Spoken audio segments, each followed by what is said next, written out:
Okay. Okay, yay. All right, John, do we need to take a vote on that? Yes, you do need to take a vote on it. Okay, great. I'll go ahead and read the roll call then. Mayor Gasterland? Yes, aye. Councilmember Mosca? Yes. Councilmember Shu? Yes. Mayor Vasquez? Yes. Mayor Sotelo Solis? Sotelo Solis, aye. And Councilmember Rodriguez? Yes. Thank you, and that does pass unanimously. Thank you. Well, thank you. Thank you so very much. It truly is an honor to serve. It came as a complete surprise, but I'm happy to really be part of this process to discuss equity. It's very important as we move forward with the work that we plan to do, making sure that transportation ebbs and flows throughout the county of San Diego. And so while I know this is a formal meeting, I say it is time to get this party started. Let's do it. Okay, thank you. Thank you very much, Chair. I'm going to lead it off. John, do we have to do anything else yet before we start into the presentation? No, this is, you've dealt with item 1 on the agenda, so you can move right on to item number 2. Thank you very much. Irene, item number 2 is public comments. So if we could just give a moment.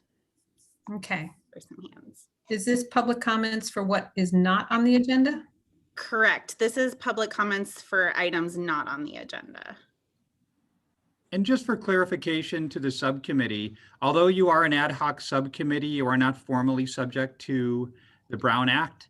This meeting has been noticed as if it was subject to the Brown Act. We're following all of those formalities so we can make sure that we can make this process as transparent as possible.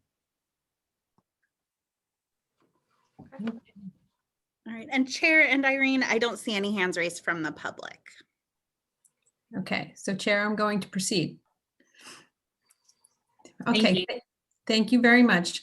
And thank you, committee members, for taking the time to work with us on a recommendation that will be presented to the board on February 12th.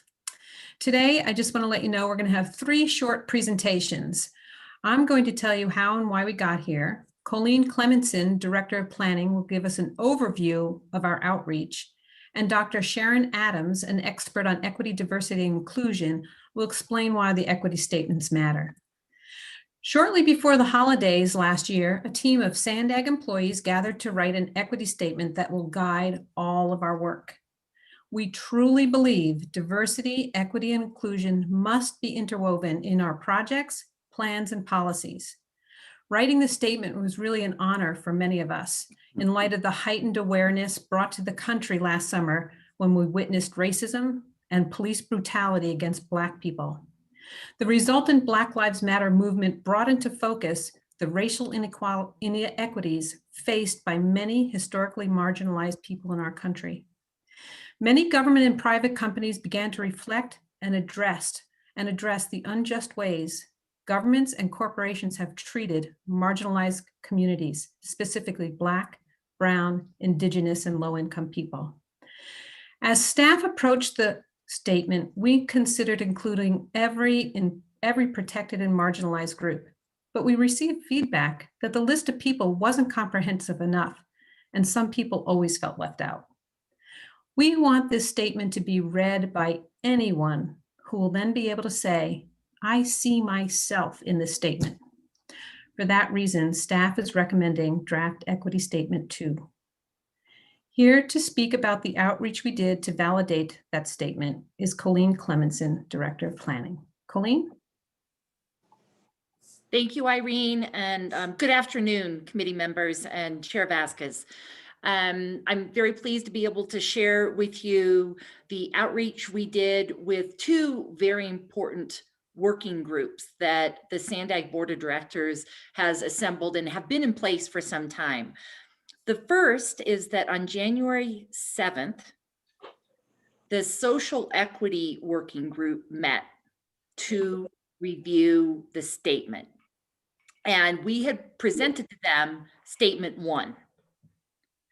They provided a substantial amount of feedback, which really was along the lines of, we feel the importance of specifically stating the historically underserved and systematically marginalized groups. Having those statements in there were very important. They had concerns about naming individual groups with a concern that you would automatically leave someone out, and that would be unintentional. The second group is the Social Services Advisory Council. The Social Services Advisory Council is made up of 21 different agencies throughout the San Diego region, and they represent social service agencies, individuals, and groups that are that work on the development of transportation options for those who are less mobile or are mobilely challenged. We presented the statement to them on January 18th, and their feedback was very similar. And so it was the feedback from the Social Equity Working Group, which I neglected to state. The Social Equity Working Group is made up of representatives from 13 community-based organizations from throughout the San Diego region. And each of these community-based organizations represent underrepresented communities, and they're from throughout the region: North County, South County, East County, and in our most urbanized areas. So with the input that we received from the Social Equity Working Group and the input received from the Social Services Advisory Council, we made adjustments to our initial equity statement, and that's where we came up with Statement 2 and presented and have that here before you today. So with that, I would now like to introduce Dr. Sharon Adams. And Dr. Sharon Adams is an expert, as Irene said, in diversity, equity, and inclusion. We recently at Sandag brought her on to help our agency develop a diversity, equity, and inclusion plan. And we were very fortunate that she was available to join us here today to help share some insights and maybe help all of you think about this as you go through your discussion today. So Dr. Adams. Yes, thank you for having me. I am delighted to be with you this afternoon. I had the privilege of reviewing both statements, and I found the second one to be exceptional. I will tell you that I read a fair amount of these in my work in organizations across industries. And one of the things I look for is that, is a statement inclusive? Does it explain your values and your intention? And all of those things were clearly outlined in the statement.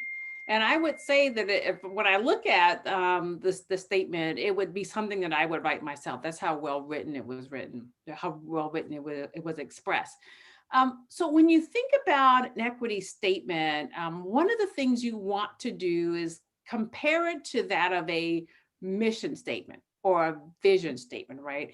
It's a high arching summary, if you will, of what you'd like to do in terms of your intention and your values, and also, of course, making it very inclusive. And all of those things were, again, clearly stated in the statement. Any questions at all about the statement itself or about the approach that people should take in writing the statement? Through the chair. Yes, I'll call on Mayor Solis. Thank you, Mayor Chair Vasquez. So thank you, Dr. Adams. That's correct, Doctora Adams.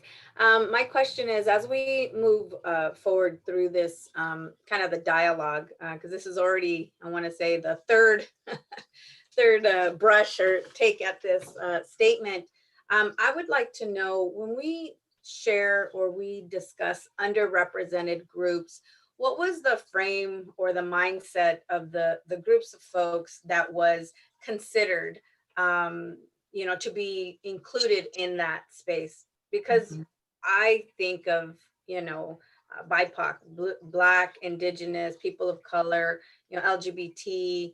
I think those that are, the income disparities and so lots of potential categories. But I'd be interested, what your take is and how it kind of plays itself out with what staff and the prior committee provided us. Thank you, Chair. Right. So I would have to defer to Colleen to talk about how that came about, because I didn't actually design the statement. So I'll defer to Colleen if that's okay. Yeah, I'm happy to help with that. And Irene helped us, sort of our staff team come up with this. I think, the impetus really came from exactly the groups that you're talking about, Mayor Solis. It is Black people, people of color.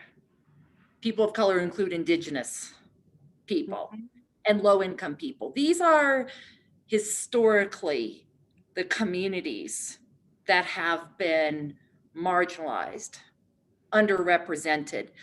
When Sandag staff went out and solicited groups to participate on our social equity working group, it had been known as the community-based organization working group, we specifically were looking for organizations who would be able to convene these populations and representatives from communities where we know there's a high concentration of these populations throughout the region. So that was really sort of the basis of the intent there. But as Irene said, it's not meant to exclude others, because I think you've named some other groups. And if people can read this and see themselves in the statement, that's important. So hopefully that gives you enough background, sort of where we were coming from.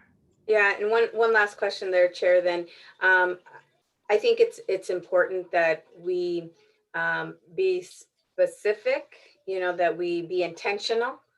We do not want to exclude. We do want people to feel connected. My only concern is that if we do list, this will be an exhaustive list.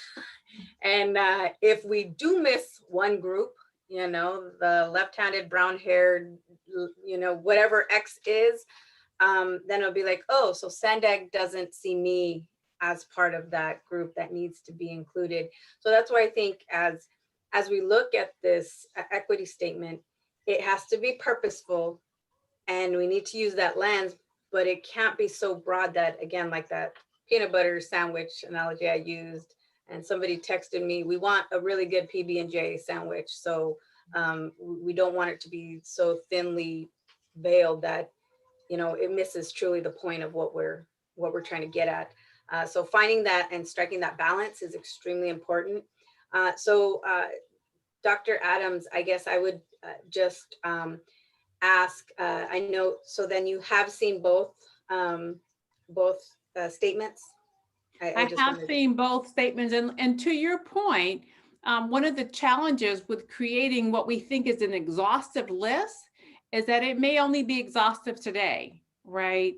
And then next month, next year, then your list is suddenly outdated. Right. So when you use terms like underserved, like systemically marginalized, you automatically show people themselves in the statement. Right. As opposed to the list, which may or not, people may or may not be seen in the statement. And I was just going to get your expert opinion, since you have seen both, what your thoughts were on the second version. And again, I don't want to put you on the spot, but as our content expert, and being as how you have done it, as you shared with for various agencies, I'd love to get your thoughts, because the second version is, has evolved. And is the one that we're, staff is sharing with us as the recommendation, but I would love to get your thoughts in the between the first and the second version. Well, I think the second version would be the one that I would recommend. It is very well written. It is inclusive. It states your values and it states your intention. Intention with purpose. And so honestly, I was very impressed by reading it. Fabulous. Thank you, Doctora. Thank you, Irene. Thank you, Colleen. I just want to Thank you, say also, though, I just commend you for how you're digging deep on this and really passionate about making a statement that counts. I think that's really, really commendable. Thank you so very much. I'd like to turn this over to Mayor Gasterlin as I saw your hand up. And then next, I'll turn it over to Councilmember Mosca. Okay, great. So Dr. Adams, thank you so much for your perspective. I have a comment and a question. The comment is I've worked on statements like this at the University of California, and also I'm vice of many hats, a vice president of an international society for computational biology. And I found, so this statement passes my test of, could I use this for ISCB and would it fly in Australia and Asia? And then for the university, would this fly at the university? So the one thing that came up as I did the university test was we pay a lot of attention to first in family to go to college, or first in family to get a PhD or to become a scientist. Does this statement lack anything, or do you think it's there? The system systematically marginalized. Sometimes a person just has grown up in a family where nobody's ever gone to college, and thus they've lived a certain way, and they need usually some extra mentoring, some extra programs, a little bit of extra attention and prompting can do it. What are your thoughts on that? Well, I think that would fall into the category of historically underserved, right? In many cases, they come from a environment, neighborhood, population where, of course, no one else has a degree, so they don't have any shoulder to stand upon. And so they would definitely fall in that category. Yeah, and then I would put, the daughter of the first in family, that's a new category, the one where you're expected to excel. Yeah.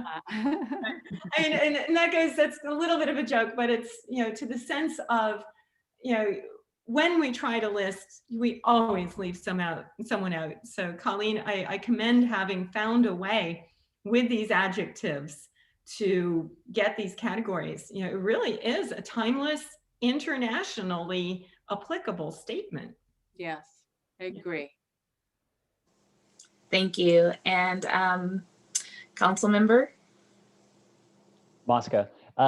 Thank you, Dr. Adams, for being with us. And just kind of wanted to get your thoughts on this kind of intersection between social equity and inclusion, because, there was a part of me that kind of thought, yeah, this is an exhaustive list. And inevitably, when you start to list, especially you see this in city government, whenever you start to list, you leave somebody off. And so therefore, it's actually, when you start to define something, it's actually a narrow list.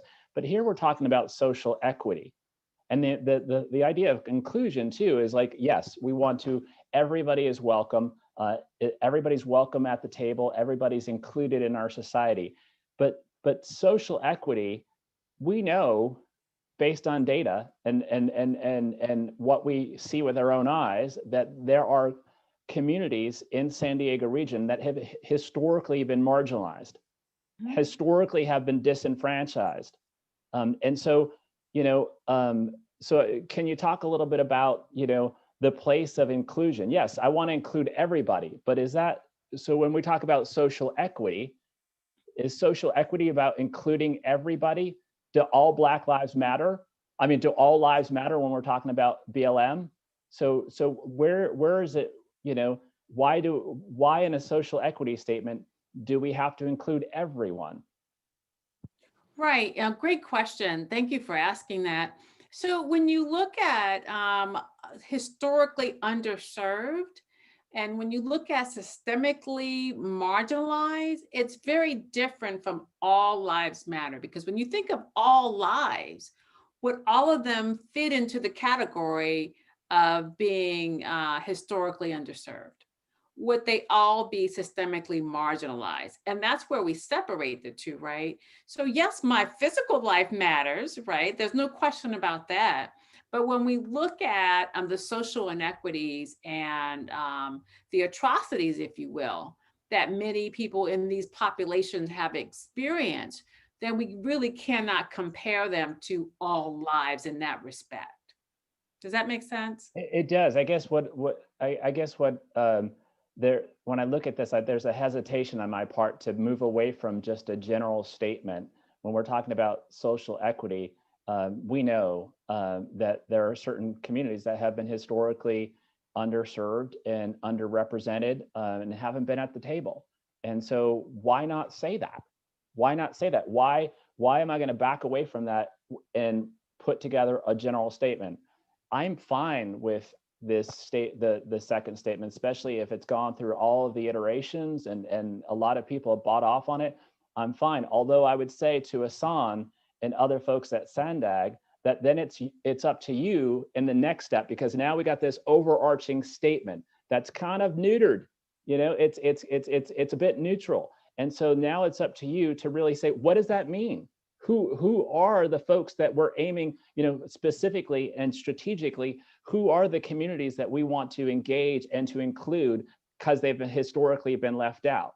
So now that begs the question, we'll be general enough and we'll include everybody, but not everybody, you know, has historically been marginalized and left out. So I'm fine with that statement, but I think that means that at some point, you know, we have to get more specific in terms of, you know, who it is that we're actually trying to, to bring into the fold because they have historically been left out, and what communities, you know, especially when we talk about the rubber hits the road, what communities have not had the type of investment that they ought to have in terms of mass transit, in terms of transportation dollars, all of that infrastructure that some communities get in plentiful and other communities don't get. So thank you.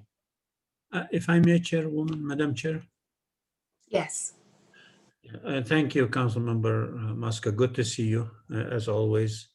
For those of you who don't know, he was my boss in my previous job too. So I don't know whether I follow him or he follows me, one of the two.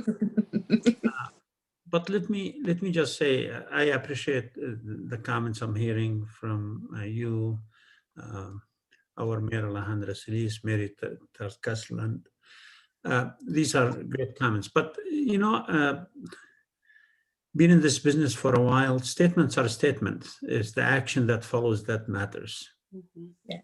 If you don't follow this with tangible action, that means you're just BSing everyone. And I promise you, and you probably never seen this at any public agency, I promise you we're gonna follow it with action that's tangible, and that some people's gonna get mad and some people's gonna say not enough. And but really, I want you to look for the action that follow this statement, because that's more important than the statement itself.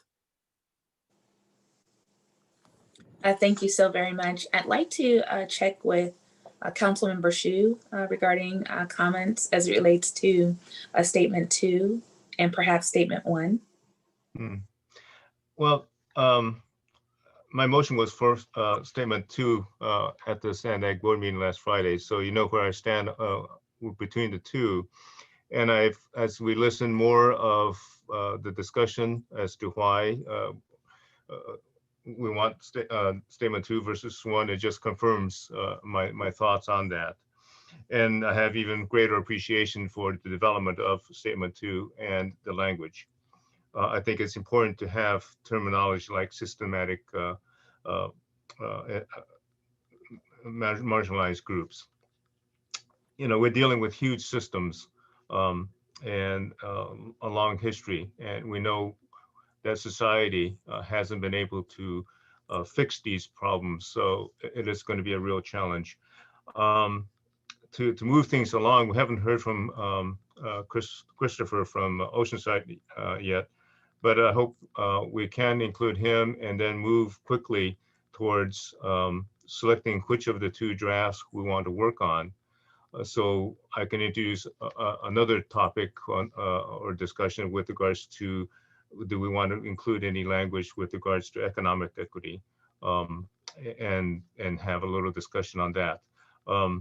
But I've been involved with these kinds of things for a long time. Much of my career has been dealing with institutional racism in large institutions, and I continue to fight in that regard. So I'm looking forward to having this statement as a base for Sandag to work with. Thank you so very much. And I'll call on Councilmember Rodriguez. Would you like to chime in? How are you guys? You know, I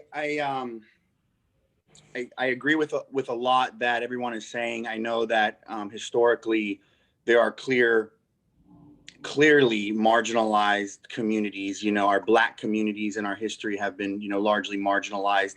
And, you know, as we expand out from there, when we're looking at a statement of equity that we're trying to issue, this is tough. It is really, really tough because on one hand, we're wanting to not leave somebody out, but on the other hand, we don't want to take away from the value of this equity statement to really speak to those who have, over the years, historically suffered the most.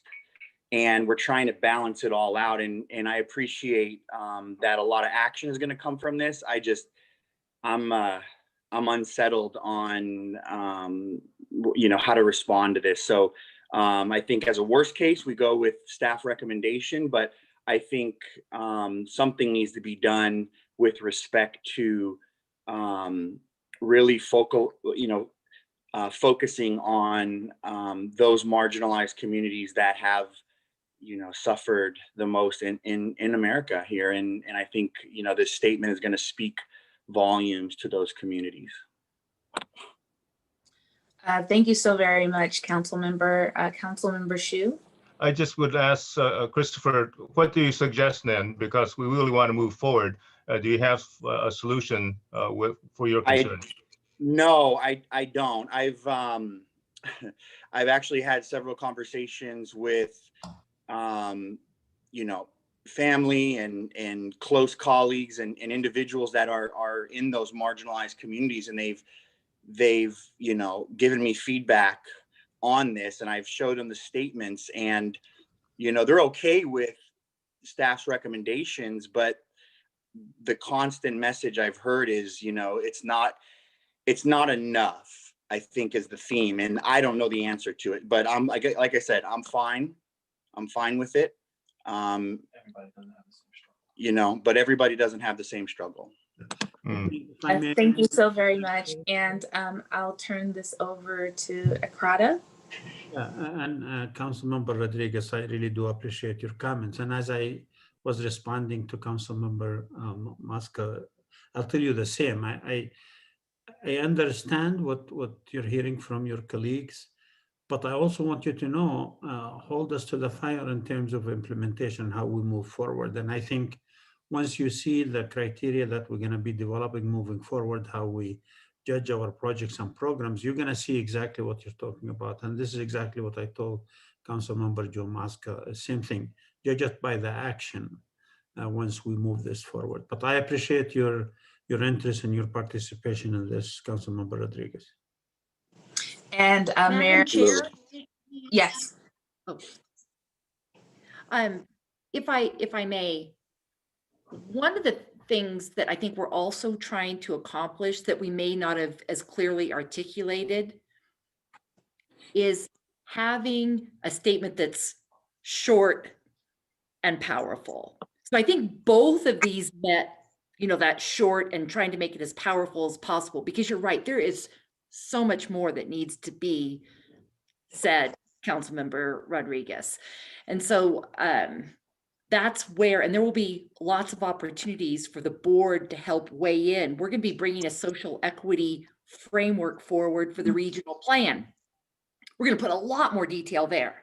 So I know we're saying, oh, well, there's more to come, but just wanted you to also have that information. Hassan actually, and Dr. Adams as well, really stressed the importance of having something brief. So maybe that helps us think about, like, there's a lot missing and there's a lot to be filled in here.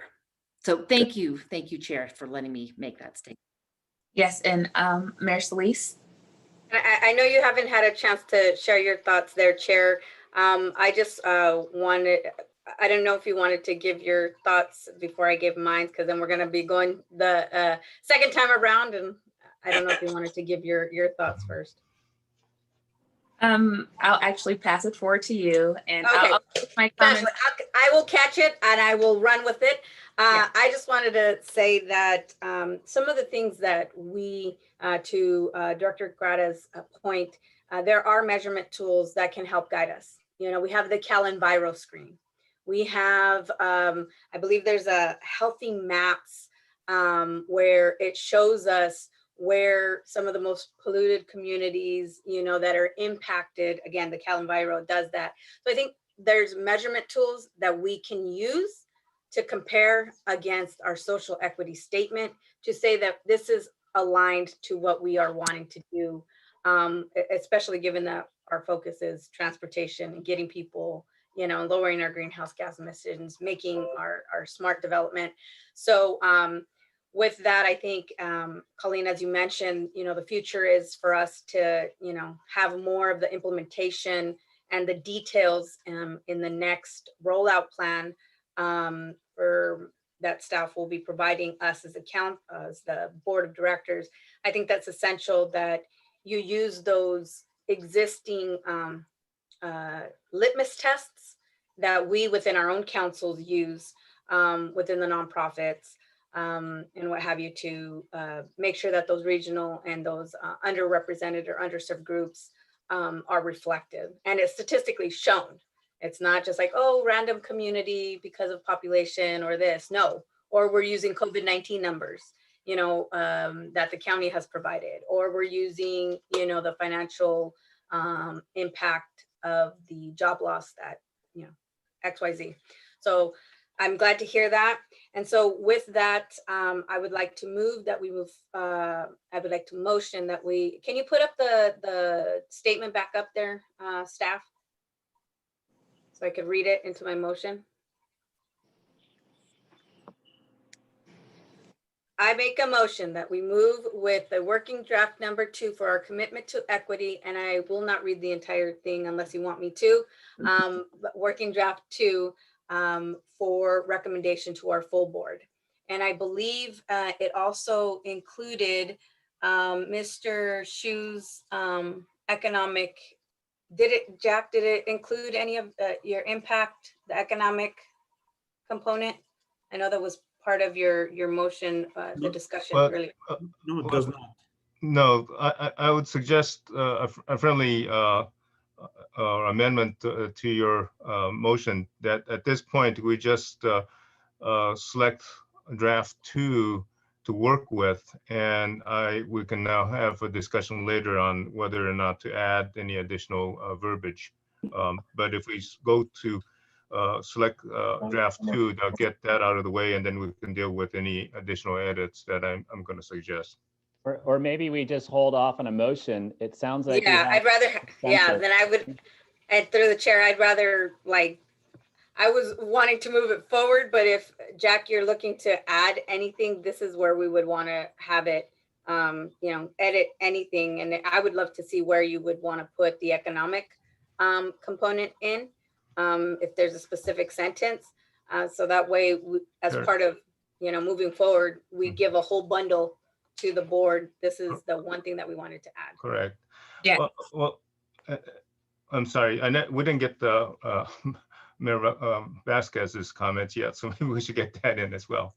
Yes, and thank you for holding on the motion there so that I could provide a few comments. The one thing that we know is in society, everything has not been equal and truly reflected on our streets. And I think that our goal here is to build those connections and build them well. And the foundation for that can be the equity statement. And, you know, of course, we have been mulling over 2 different versions. And in fact, I did a little research and to look at the top 10 equity statements that exist in our society. And with all 10 statements that have been identified, and they're for major corporations and companies such as Pepsi and IBM, they're very short and they're very brief, but yet very meaningful and memorable. And I think that with what we're doing here as it relates to transportation, we need to mirror those that are the best of the best that exist out there within the business community. So, you know, my heart I want to call out every single marginalized community that exists. I mean, if you look at the history of this nation, it was built on the backbone of people who look just like me. And I want to be reflected and included in that statement. And in taking a further look at this, you know, when we met last week, I was in full support of the first statement because it was direct and it called out the most marginalized groups.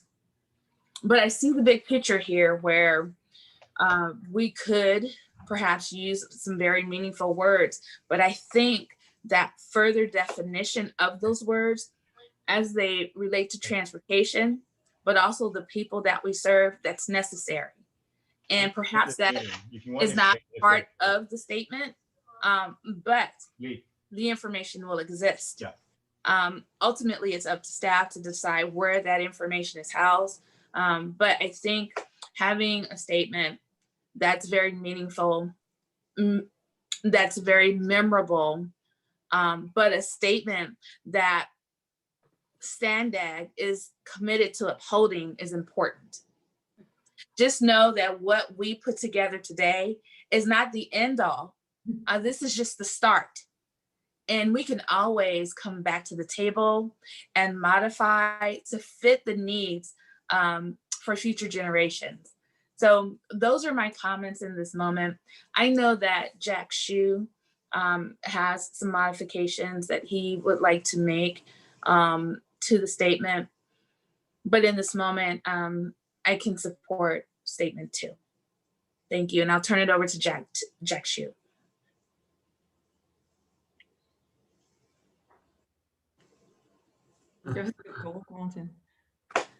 Says ghost of. You're muted, Jack, you're muted, council member. I can't hear you.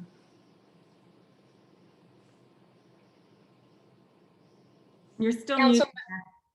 Still muted, Councilmember Shu. I'm sorry. Yeah, I now- started ranting off before I unmuted.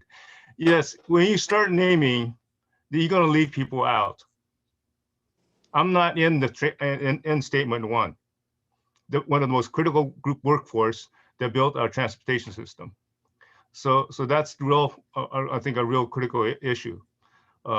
If you want to talk about marginalized groups, Asian Americans are one of the most major groups that have been marginalized. So that's the danger when we do that. So in terms of organizations dealing with these issues and coming up with statements, I've had a lot of experience with that. This is a big, large statement. We have to have a bigger strategy that's going to come up with taglines and campaigns to deal with equity and moving this program forward. So I think you're absolutely right, Mayor Vasquez. This is just the beginning. It's a good way to start. I want to respect the community organizations, all the other leaders that worked hard on this statement. And for us as board members to just say, hey, this is what I think we should change it all together, I think would not be respectful for the organization that already put this together and the staff that put in many, many more hours than I have. So I think we need to keep that in mind. With that, I have a criticism. And let me give you some background. I've looked into transportation systems, of course, in other communities. And I learned that even in communities where they have built effective, I shouldn't say effective, built or upgraded their transit systems, like in Los Angeles, the usership still goes down. And the most recent study by the transportation experts in UCLA is that it's because the system was not economically equitable, that we support drivers with more money, more support than we give the transit users. Economic equity was not built in. They're trying to catch up in terms of systems with rail lines, but the users are not going to use a transit system if they're going to get more welfare by driving. Economic equity was not considered in the development of the transit system. And I think that's why it's worthwhile spelling out economic equity. Otherwise, we could have a world-class transit system, and Hassan can confirm this. If it's not economically feasible for users, it's not going to be used. Madam Chair, just Jack got me into trouble now. I have to say something. So that study he refers to, I paid for when I was at Sky. I asked for it. And I told the researcher, go ahead, don't worry about the politics, call it the way you see it. And boy, did I have a tough month in LA. But Jack is, Council Member Shu is absolutely right. Economic, the way we looked at the transit system in LA, it's decent, it's good, but we forgot something. And that is the strata of economic opportunities that people can ride. And we don't want to make that mistake again. And this is what I mean, Councilmember Chu, when I was telling Councilmember Masca and Councilmember Rodriguez, that it is our action later of how we put that transportation system is going to say a lot as opposed to the statement. So I agree with you, the economic was missing in LA, shouldn't be missing here. That's why I think last week when you proposed the two changes, and I believe Mayor Castellan supported you, I believe you're right on. I know the mistakes we made in LA, absolutely. And lastly, I'm not a good wordsmith person. I think Mayor Gasling is probably better than I am in terms of how to include it in. I took a shot at it.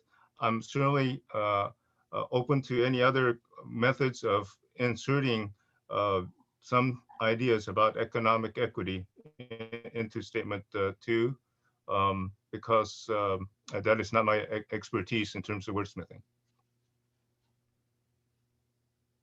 Thank you.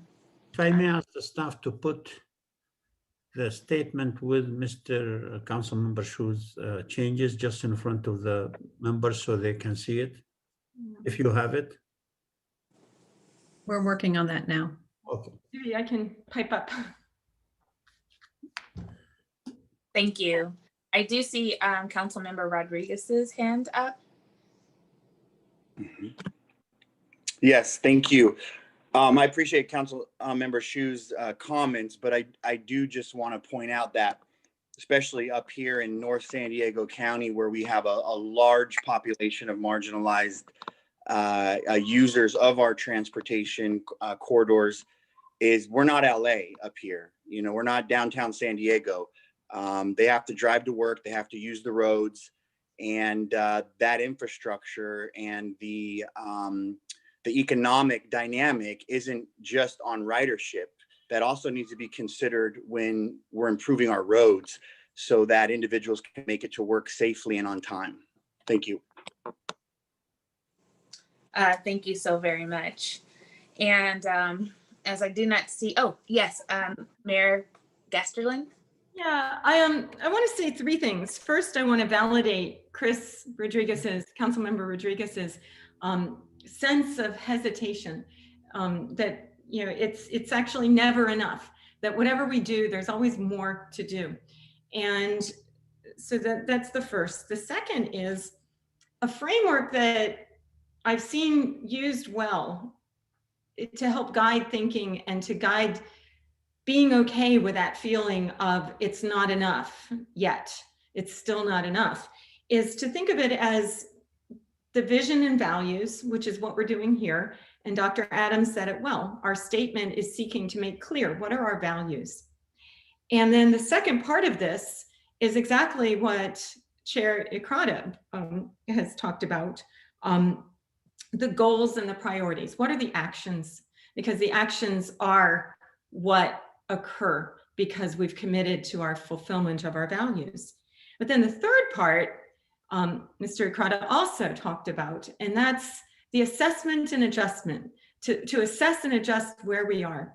So part of our commitment in creating this vision and values statement on equity must be partnered with the goals and priorities. What are those actions going to be? And then how do we measure, are we accomplishing what our values are setting out for our goals?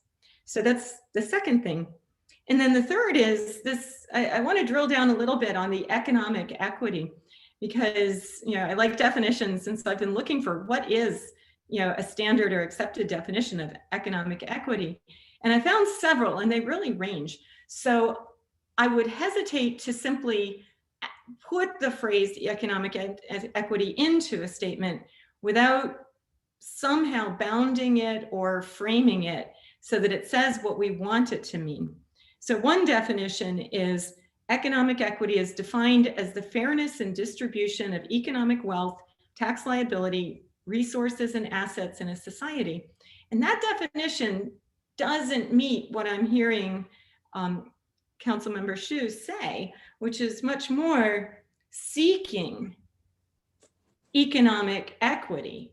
And I'm wondering if we somehow work in the phrase to, that part of our vision and values is to seek economic equity. I'd want to see the language in the statement to see if we could fit something like that in. But then I'd also be interested in Dr. Adams weighing in on, is economic inequity contained within social inequity? And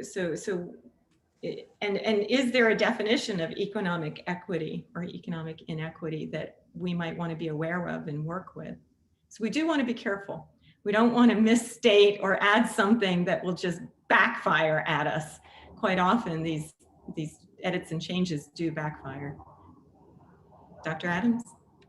Right, thank you. I think that when you talk about systemically marginalized and historically underserved, that includes in every way and primarily economically. So while it's nice to detail that out, it's not necessary because economics is the driving force behind the marginalization in most cases. Thank you. Does that help? It does. It does. Yeah. Thank you so very much. And I do not see any additional hands. Oh, I see. Councilmember Mosca. So I just wanted to say I apologize, but I have to leave in about 5 minutes because I have a meeting that starts at 5 that I have to be prompt for. But I think Dr. Adams' comments were really kind of on point for me. I think that economic inequity or economic equity is a cause of the fact of the historical marginalization. So I think that in the spirit of this kind of inclusivity, this kind of broad statement, I think it's already contained in there, and that you don't necessarily need to restate it. It's one of the consequences of the marginalization, of the systemic racism and stuff that's happening, that is happening. So I just before I get off the phone, the Zoom call here, I just want to say that I wholly support, endorse the second statement there, the number 2, which Mayor Solis was just going to move at some point. If I'm not here, I just want to put on the record that I support that. I don't think that if Councilmember Shu motion to kind of include some sort of economic equity in there, if it won, that I wouldn't support it either. I think that it's from my perspective, it's already there, but if you need to put it in there to make it more specific, I'm fine with that as well. Thank you. Thank you so very much. I'll check in with Councilmember Shu to see if you have any additional comments. So in looking at the additions that I had proposed, if I withdraw the first 2 and go with actually the suggestion that occurred during the council meeting from Terry, to just leave the one insertion, the word fund after prioritize, in that one sentence. So the sentence reads, San Diego will develop an equity action plan that will inform how we plan, prioritize, fund, and build projects. That'll be sufficient. And with the current definition of marginalized, I think I'm fine with leaving out the other statements I had suggested. So it's just only one word that we would have to insert. Thank you so very much. And the equity statement is visible for everyone to see. As you can see, the word fund Yes. is highlighted, and it is included in the statement. And I'd like to know if this is a statement that would be. I make the motion there, Chair. I would, with revisions of the subcommittee that is so excellent in our conversations, stylish and profiling, we will go with, I will make a motion for the working draft 2 with revisions from the subcommittee with the addition of the word fund in the second paragraph, again, to inform how we plan, prioritize, fund, and build projects. And I think, again, it encompasses Councilmember Shu and all of our comments through this meeting. So I make a motion to that effect. Second. Thank you so very much, Mayor Solis. And I did hear a second from Councilmember Mosca. Did you have any comments regarding your second, or? No, I think No? Mayor Sotelo Solis said it well. And with that said, I'd like to go ahead and call the vote. Thank you, Chair. Mayor Gasterland? Aye. Councilmember Mosca? Yes. Councilmember Shu? Yes. Mayor Vasquez? Yes. Mayor Sotelo Solis? Hello, Solis, aye. Councilmember Rodriguez? Yes. Thank you, and that does pass unanimously. Great. Yay. Thank you so very much. I'm really happy to join everyone today, to be part of this process, to have a very healthy discussion about what's really important as we move forward, and that's equity in transportation, equity in projects, and equity in programs that will be supported by SANDAG. Madam Chair, just on behalf of the staff, I just want to thank you. I know you have a million things to do and you chose to do this. We think this is important. And I promise all of you who spoke today that moving forward, we're going to consult and make sure we do it right. But I really appreciate you putting the time into this very much. Great. Thank you so very much. And with Thank that, you, Madam Chair, if I may, we do, if we could just double check to see if we have any public comment. oh yes, I'd like to check in with staff to find out if we have any public comment. Thank you. Just give people a moment to raise their hands if they'd like. I don't see any hands from the public, Chair. Thank you. And thank you so very much for checking in to see if we have public comment. At this time, we do not. And with this said, the meeting is now adjourned. Thank you. Bye. Thank you. Thank you, everybody. To everyone. Bye. Thank you so much. Bye-bye. Bye. Bye-bye.